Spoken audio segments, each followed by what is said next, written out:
Hello and welcome to Today in the News on Vanguard Live. I am Precious Chukudi. Trust you have had, because the rain started early here in Lagos. I don't know how it's in other places. But let's start off with the front pages of Vanguard newspaper. I was looking at Obasanjo's presence at Wike-Obi's London talks, rattles Tinubu's camp. The writer says Obi Dati Media Office tackles Alake. Says no basis to compare Obi with Tinubu. I will name my preferred presidential candidate soon. That's coming from Rivers Governor. Says, I know who can rescue Nigeria as Tinubu meets Osibajo, Amechi, others tomorrow. A further story showing Shekarau back in PDP. Ngige writes Adamu on status of ASUU-FG as union extends strike. You can see that story on page 9. Stories above. Why I Defect PDP by Shekarau. You can see that on page 13. 2023, PDP LP G3 over Shetima's popularity. That's coming from Borno Indigenes. You can see that story on page 11. Conduct censors devoid of politics, ethnicity, religion, Clark tells NPC chairman. On page 19, Shippers Council 6 parts passed to sanction airing industry operators. On page 7, 2023 budget, federal government pegs deficit between 11 trillion to 12 trillion naira. Court stops Buhari NBC from shutting down 53 broadcast stations. Hush puppy, why court refused the federal government's request to extradite Abba Kyari to US for trial. You can see that on page 7 still. Whereabouts of 14,000 children in Nigeria unknown, says ICRC. Pregnant woman dies. 3 vehicles with passengers swept away by flood in Borno. All right, let's take a look at The Nation newspaper. The Nation is leading with PDP crisis setback for Atiku Wike reconciliation. The writer says Atiku's men rally party organs for Chairman IU. Something will happen soon, says the Rivers Governor. Vote for budget 2023, says Finance Minister. Federal government plans a 19 trillion naira budget with a 12 trillion naira deficit. Stories above. World Bank excludes Nigeria from $315 million food security cash. You can see that on page 7. On page 30, court declines government's request to extradite Abba Kyari to US. I am here for higher calling, says Tinubu.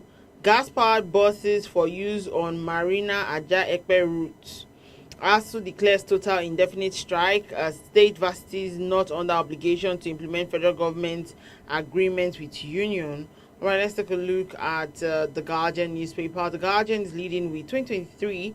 Federal government to borrow 11 trillion naira, spend 3.36 trillion naira on subsidy. The writer says Nigeria to spend 19 trillion naira next year as deficit jumped by 54%. Governments may not fund capital projects in 2023. That's coming from Finance Minister. Petrol subsidy to remain till mid-2023. Court dismisses suit for Abba Kyari's extradition. ASUU extends strike indefinitely. Obi Dati Media Office tackles Tinubu's group for comparing Peter Obi with Asiwaju. Stories above. IU Wike continues war of words amid reconciliation talks. Bandits force Niger Magistrate Court to relocate. All right, let's take a look at the Punch newspaper. The Punch is leading with 19.76 trillion naira budget proposal. 12 trillion naira deficit worries federal government. Debt remains 54 trillion naira. Revenue shortfall to hamper capital project funding. The federal government says insecurity threatens FDIs. Nigeria economic shrinks by 63 billion naira. 28 sectors struggle. Government decries petrol subsidy. Airline cuts workforce over aviation crisis. Family grown as kerosene price rises by 99%. A photo story showing the explosion near RCC camp that injured 2 and raised trucks. On page 9, man arrested for stealing 15-year-old child in Lagos. Police plan fresh screening for protesting constables. Generator fumes allegedly kills Enugu groom wedding guest. Stories above. Work for Atiku's victory. Shekarau urges supporters. Wike vows to name candidate planning looting. 6 of 10 doctors leaving Nigeria. NAD laments. Last year on the front page of the Punch newspaper, ASUU declares an indefinite strike, plans increased media engagement, and that's all we can take on the front pages of the papers this morning. Join us after the break. We'll be right back.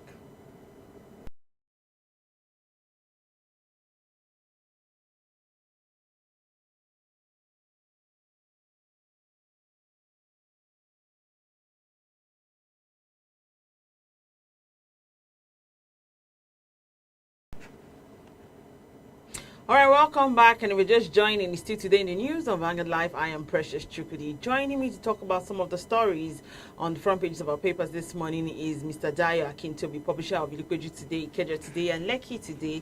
Good morning, sir. It's good to have you join me this morning. Good morning, Precious. Always a pleasure to be here. Good morning, Nigeria. All right, let's delve in this morning, and we're talking about Obasanjo's presence. It may seem as though Tinubu's camp is not happy with the former president's presence at Wike's London meeting, Wike-Obi's London meeting. And yesterday, the former president had said that he has no preferred candidate, and it's all about national interest for him. What's your take on this one? Well, let's remember that ASUU-FG Bola Ahmed Tinubu visited Obasanjo in Abeokuta sometime last week, and he got what he thought was a warm reception. So I don't know if that might have deluded him into thinking that either he has the former president's support, or at the very least, the former president will remain neutral. Truth be told, the former president has said that he's no longer actively engaged in politics, but will be nothing more than an elder statesman who plays the role of advising and counseling and guidance. And we can't take it away from him. President Obasanjo is a major stakeholder in the Nigerian project, and as a result, he keeps himself relevant in whatever is happening that relates to the well-being of the country. His professed statements have always indicated that he has Nigeria's best interests at heart. Now, what meaning can we read into his meeting with the Obi camp in London? Well, I would say that if we look at the antecedents, Obi is actually a PDP person by heart. He only finds himself in the Labour Party because at this point in time, he wasn't able to get the PDP ticket.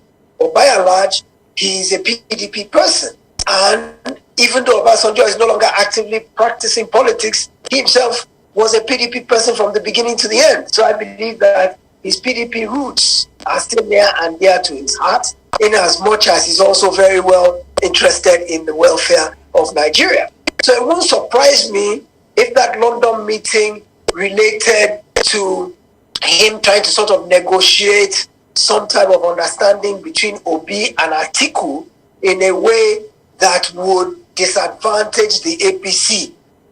Despite his saying he has no preferred candidates for the presidency, I can almost bet my last dollar that he has a candidate he does not want for the presidency, and that all of his efforts will be geared towards ensuring that those he does not want do not get there by more or less tacitly supporting and guiding those he thinks can do well or better for Nigeria. All right, still with what's going on in the PDP camp, Wike's fallout with,